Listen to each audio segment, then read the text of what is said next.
So let's get into our best bets. Woo. Best bets. All right.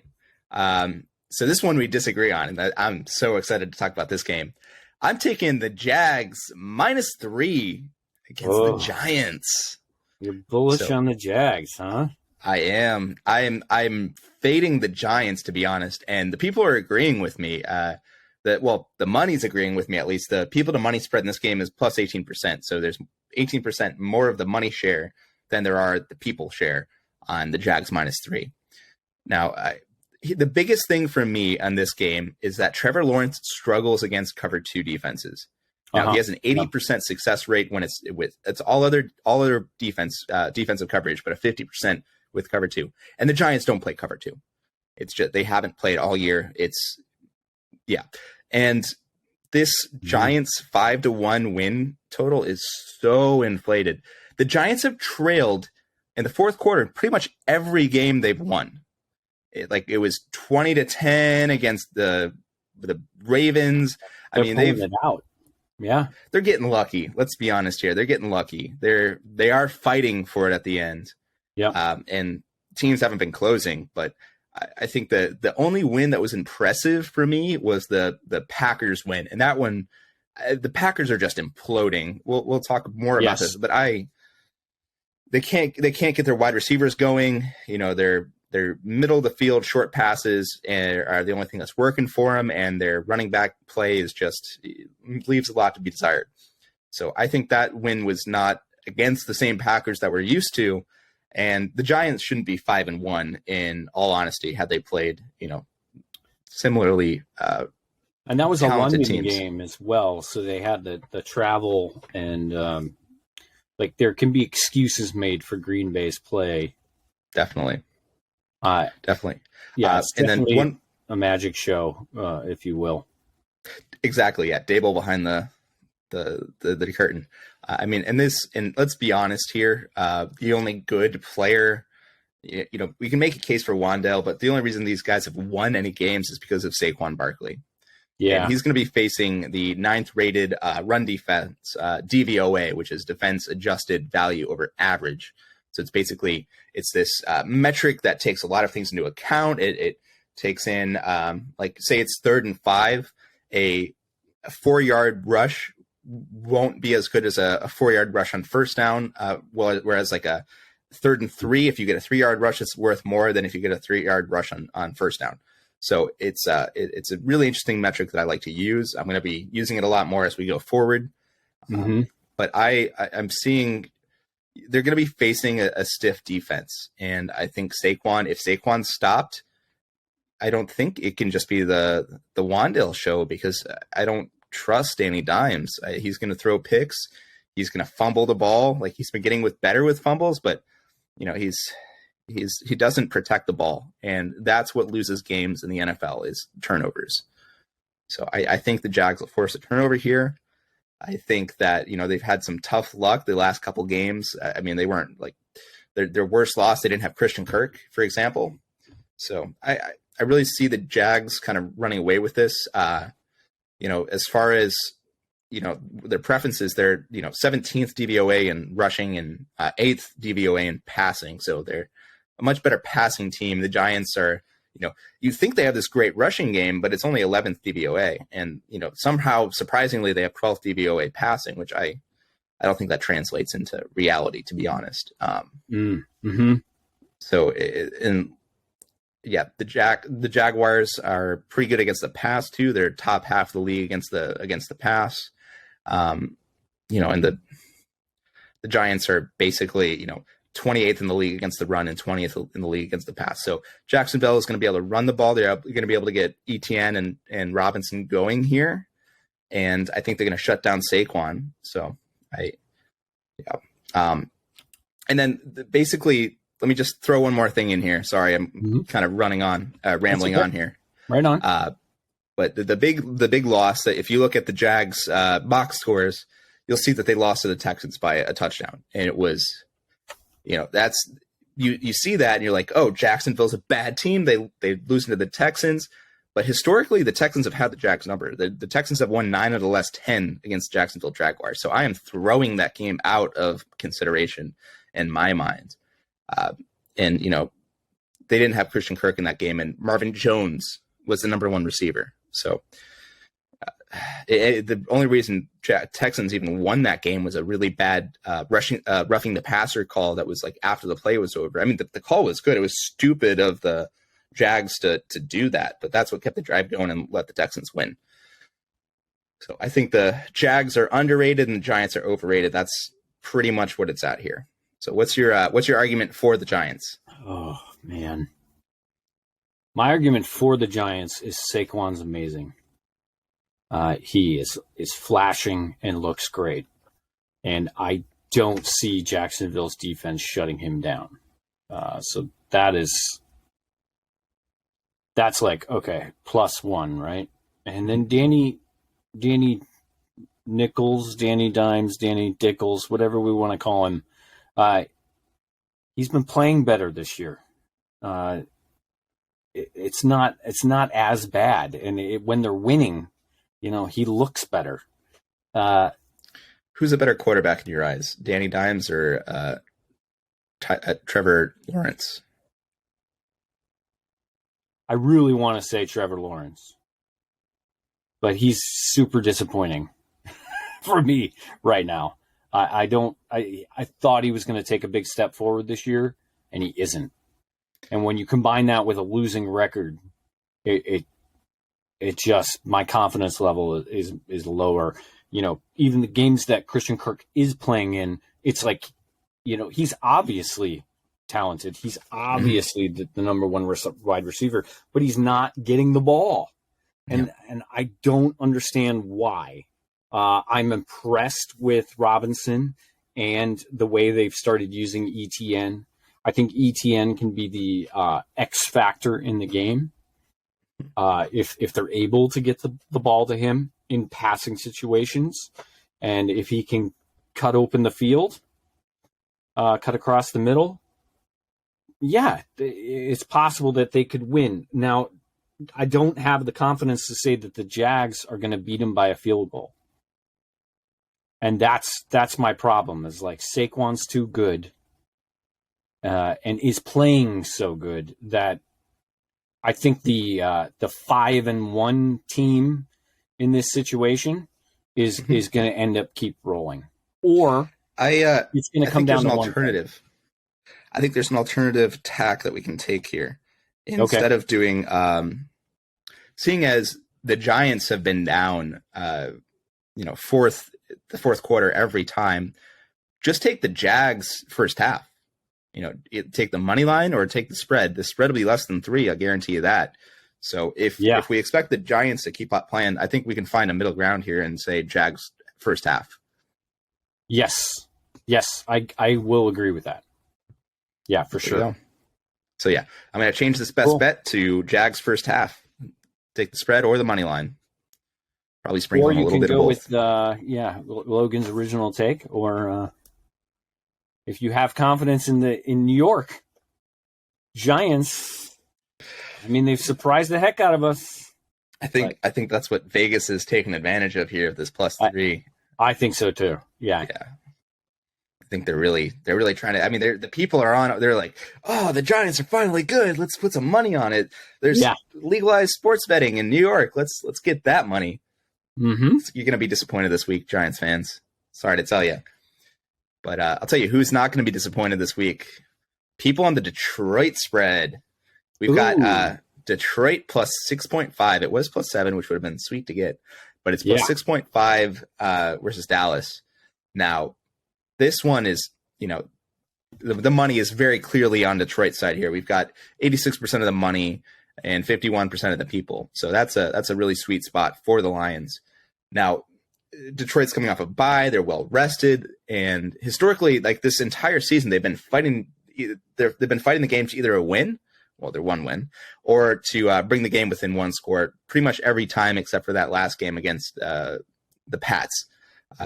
As if you've seen the Lions, they're pretty good on their rushing game. They're 5th overall. They're going to be facing the Cowboys, who are at 17th overall rush defense, DVOA. So I think that they will have success. Now, DeAndre Swift, I don't expect to get much use from, but if you saw Hard Knocks with Jamal Williams, man, he's pumped. He's got that gritty, he's got the 1,000 grit smoothness. He's raring and ready to go. He's got the great, passing down work. He's got the great rushing work.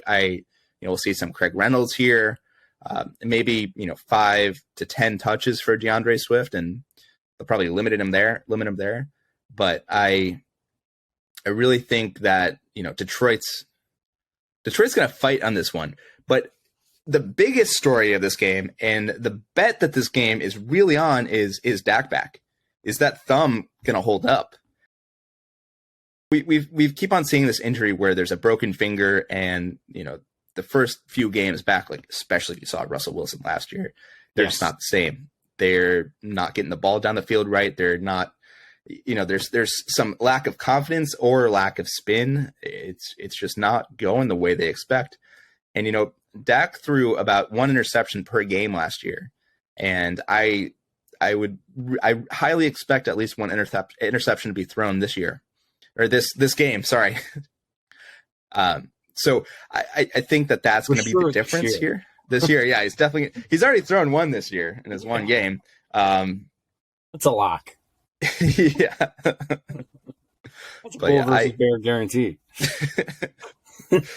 Put your bets down now.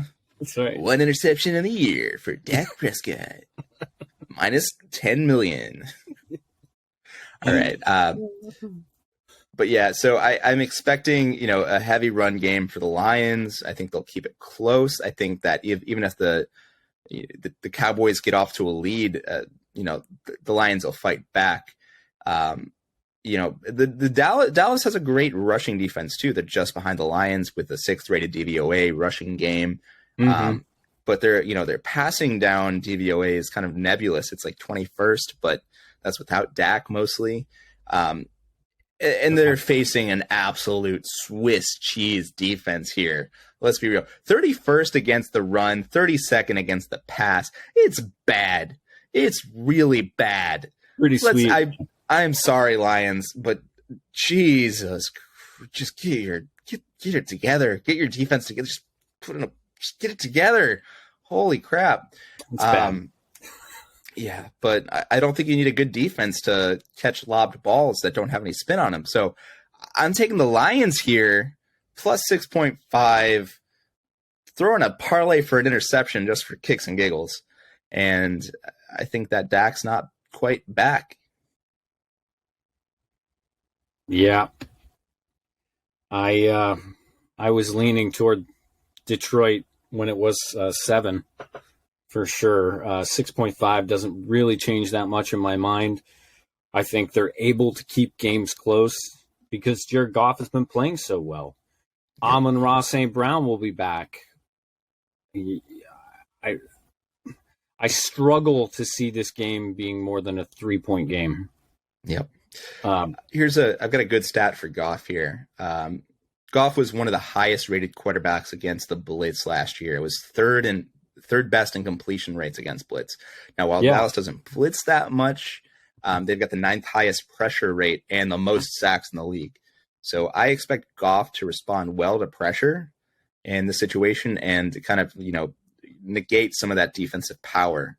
And we saw Micah Parsons get beat last week by basically not blocking him and doing options so that, whatever offensive player Micah Parsons starts going towards, you just do the opposite play. So you pivot off of him. You basically have your play go one way or the other based on who Micah Parsons is going after. And I think that's a great recipe for success. And I hope the Lions use it. Yeah, me too. So, yeah, we'll see. It's possible. I'm gonna have fun. It's gonna be a fun game to watch. Hopefully, if it's a blowout, it's gonna be really sad. But yeah, I don't think it's gonna be a Patriots Redux. For all of you those listening to the podcast, Logan is currently wearing his Lions jersey and Lions hat. So it's a pretty sad day on Sunday when he's sobbing. Tears are dripping down his. I'm used to it at this point. I've been a Lions fan my entire life. There's nothing new. I've been through 0-16 seasons. It doesn't get worse. Yeah. You literally can't get worse. Well, I guess you can now. There's 17 games, but we've already won one. So not this year. That's true. And I, as a Browns fan, I don't even cry anymore. I'm numb to the losses. You just had your tear ducts cauterized. We're tied in last place with Pittsburgh. So I'm so surprised they've looked decent this year with Jacoby, but it was a mirage. The defenses they were playing. Yeah, we'll get to that. All right. So what's your next best bet? All right, my third and final best bet is Kansas City -2 at San Francisco. Now these teams don't play each other much. You know, they've played 2 games in the Patrick Mahomes era, and Kansas City's won them both.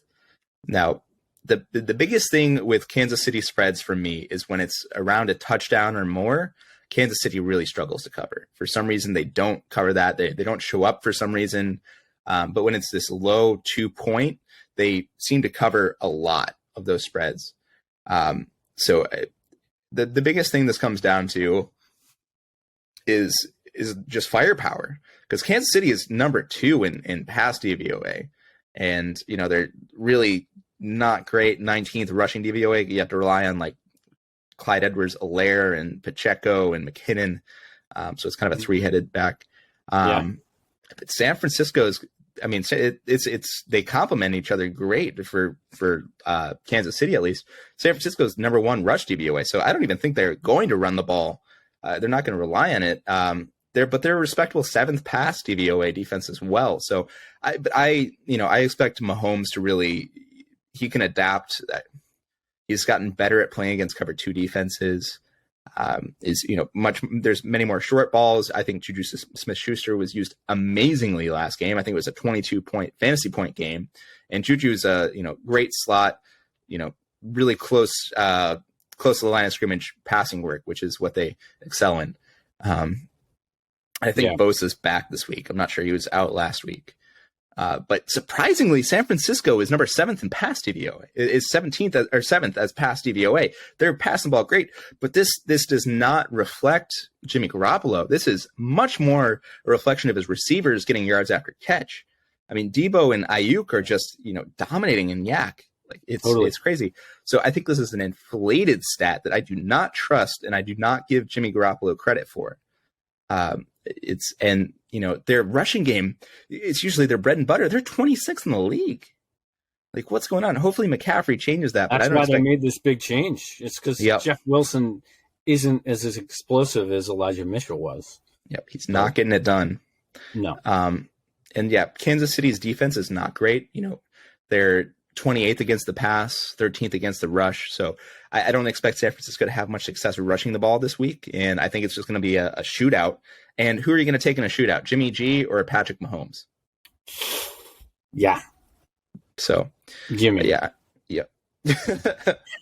I would say for the first half, if I were going to bet this, I would say the first half, San Francisco is leading at the half, and then they lose the game because Patrick Mahomes is freaking Houdini.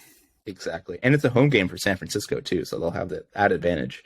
But yeah, and again, like I said, McCaffrey is not going to be heavily involved in this game. He might have a few plays in the red zone. He might have a couple packages that he's worked on, but he's not going to be coming out there as the RB1 for San Francisco, which I think would make the difference in this game, to be honest. So yeah, Kansas City -2 is my third best bet. Detroit Lions plus 6.5 was my second, and my number 1 was Jags -3, or take the halftime Jags money line, which I think is also a good bet. Now, last week I went 5 and 6 with my best bets and leans, so I'm hoping to continue that streak. Awesome. It was a really good week. I was very happy with that.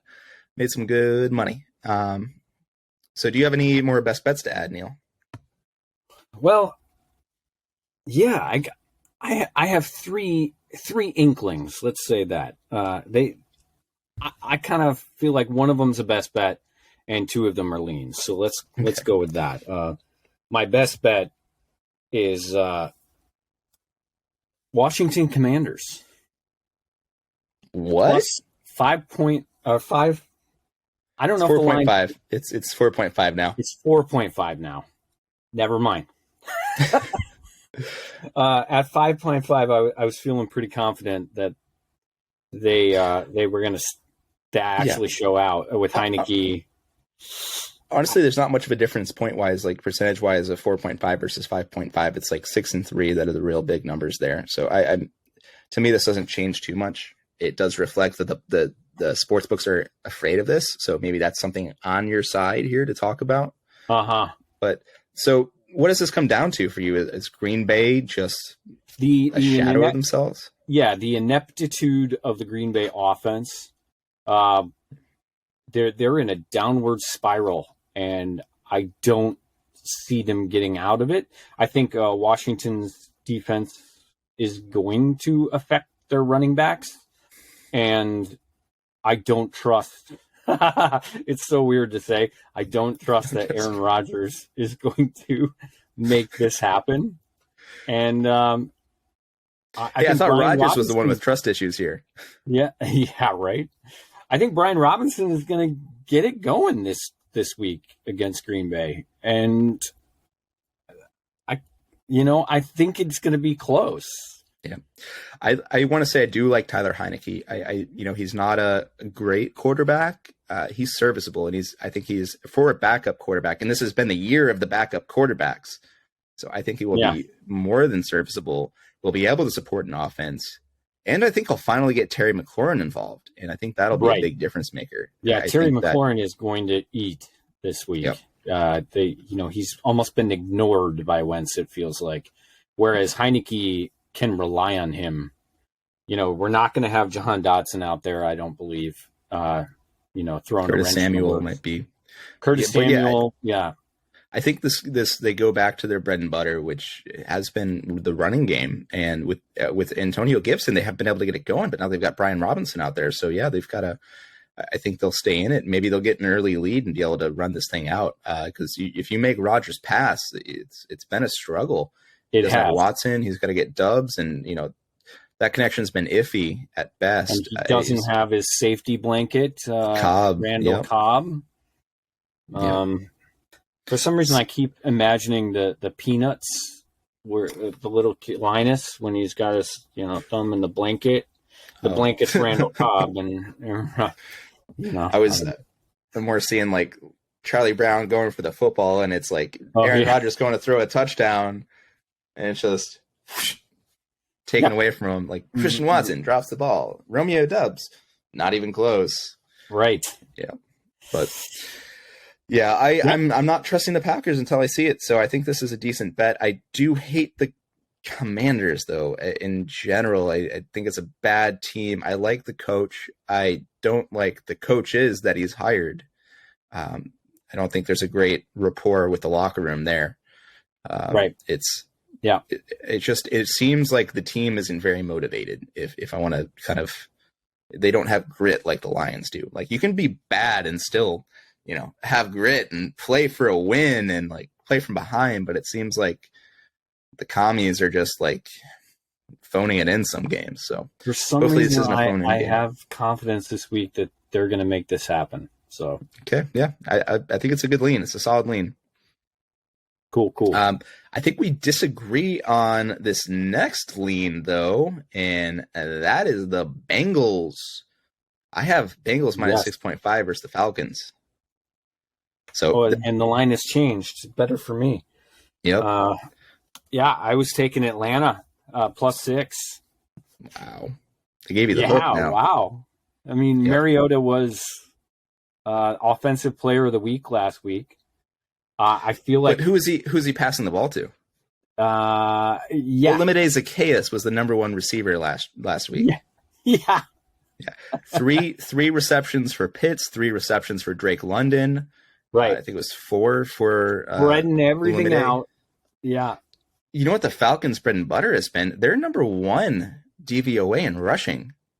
Can you believe that? It's insane. No. They don't have Cordarrelle anymore. Yeah, I don't believe it either. Yeah. We saw the Tyler Huntley or the Huntley experience last week. He seemed really good.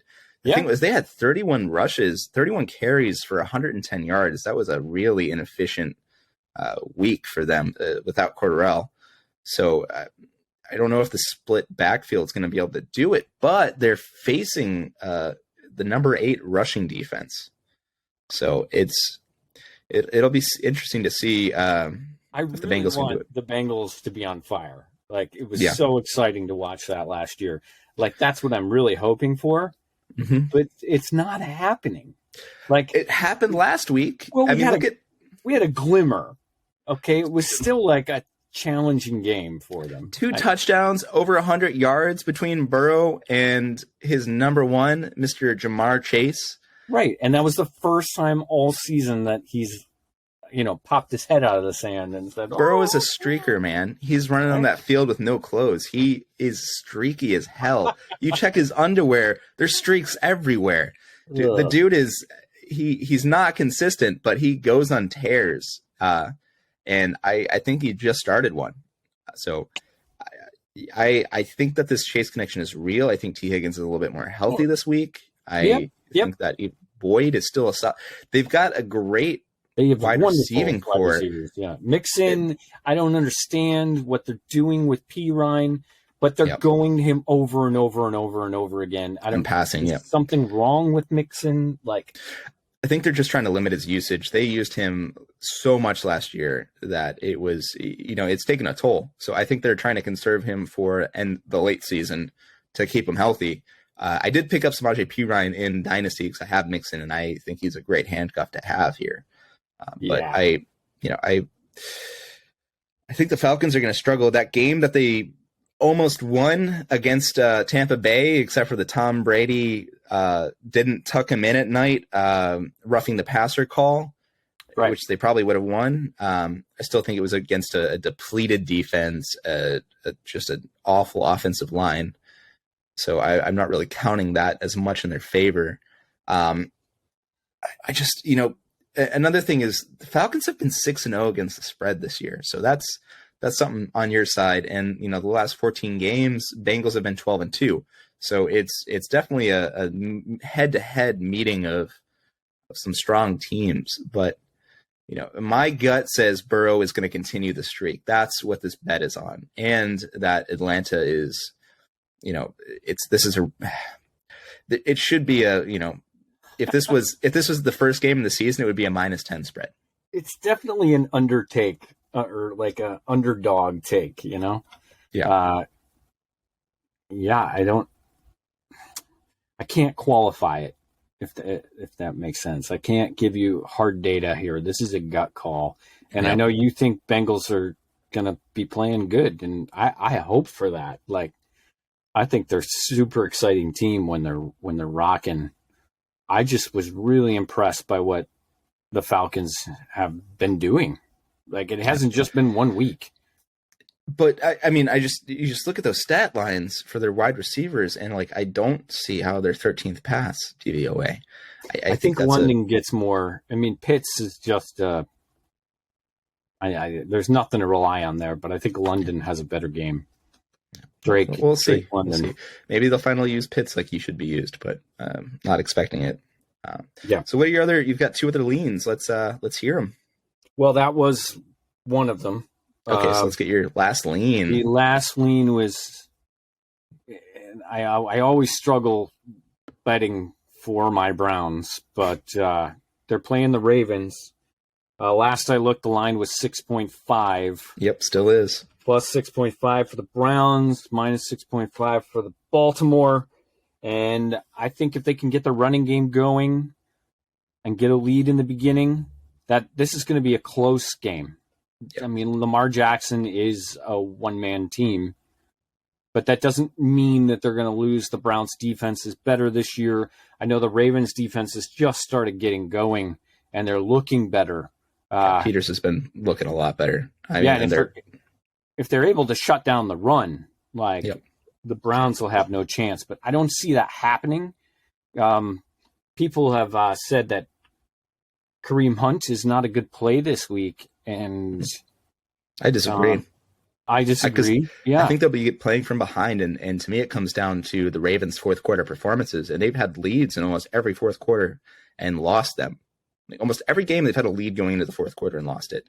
So Yeah. I mean, if I'm favoring the Ravens here, which I am a little bit, I'm taking the first half points here. I'm not taking the full time. I'm too afraid after what I've seen from this team finishing out games. We've seen some, terrible decision making on the behalf of Lamar Jackson, and I just haven't seen the running plays from him. There haven't been as many designed QB draws, runs, options, triple options, toss cracks. Like it's just been, they've been trying to make him a pocket passer a little bit. So yeah, he does, again, he is a great downfield passer. Bateman is back this week. He's expected to play. That might be a boon to their offense. Mark Andrews is expected to play, but he's a little bit hurt. So if we see that Mark Andrews is limited, Isaiah Likely is, he's been okay. He's had a couple. I've seen a few good plays from him. I'm not quite riding the hype train like a lot of other analysts here. But if I'm on the Ravens side here, I'm just taking the points at the half, not full time. Yeah. Okay. And I do like the Ravens, by the way. I do think that they win this game. I am taking the first half points. See, Browns tend to get extra fired up when they're playing the Ravens. And I think it was last year we took both games from them. I think it was split. It was split. But I do think it's going to be closer than what the line says it's going to be. So, yep. Yeah, I think this is a good call for full time. I think you're right, full time. Yeah. All right. Well, I think that wraps it up for our best bets section and our leans. Awesome. Good luck out there, everyone. I hope it's a profitable week, just like last week was for us. And have a happy Sunday.